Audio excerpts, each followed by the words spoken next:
Welcome to R K properties Vijayawada. ఈరోజు ఒక independent house అయితే మనకు సేల్కి వచ్చింది. మంచి ప్రైమ్ లొకేషను. మీరు వీడియో ఎక్కడ స్కిప్ చేయకుండా అయితే చూడండి. ఇది లొకేషన్ వచ్చేసి దుర్గాపురం అండి. మనకు దుర్గాపురం అంటే మంచి సెంటర్ అనమాట. మనకి ఇక్కడ నుంచి బీసెంట్ రోడ్డు కానీ, అలాగే మనకి ఏలు రోడ్డు చుట్టుకుంట కానీ, అలాగే మనకి సామూర్తి కానీ, బిఆర్టీఎస్ రోడ్డు కానీ అన్నీ కూడా ఒక 1 km డిస్టెన్స్లో ఉంటాయండి. అలాగే బీసెంట్ రోడ్డు కానీ ఇవన్నీ కూడా మనకి 1.5 km డిస్టెన్స్లో ఉంటాయి. ఇది వచ్చేసి ఫేసింగ్ దక్షిణం ఫేసింగ్ అండి. G+2 అండి, అంటే G+1 ప్లస్ పెంట్ హౌస్ అండి. ఇది 125 గజాలు. ఫేసింగ్ వచ్చి దక్షిణం అండి. దీని కాస్ట్ వచ్చేసి 1,25,00,000 చెప్తున్నారండి. మీకు నచ్చితే కనుక బార్గెన్ కూడా ఉంటుంది. అది రెంట్లు అయితే మాత్రం ప్రజెంట్ 25,000 అయితే రెంట్లు వస్తాయండి.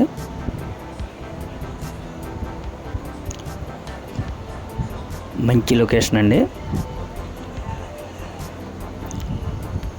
మంచి ప్రైమ్ ఏరియా అనమాట. ఇంకా మీకు ఏమైనా వివరాలు కావాలనుకుంటే స్క్రీన్ పైన కనిపించే మా నెంబర్కి కాల్ చేస్తే మేము పూర్తి వివరాలు మీకు అందిస్తాం. అలాగే మా ఛానల్ కనుక మీరు ఫస్ట్ టైం చూస్తే లైక్ చేయండి, షేర్ చేయండి, సబ్స్క్రైబ్ చేయండి. పక్కనే ఉన్న ఆల్ బెల్ సింబల్ కనుక మీరు ప్రెస్ చేస్తే మేము పెట్టే ప్రతి వీడియో కూడా ముందుగా మీకే నోటిఫికేషన్ రావడం జరుగుతుంది. Please support my channel. Thank you.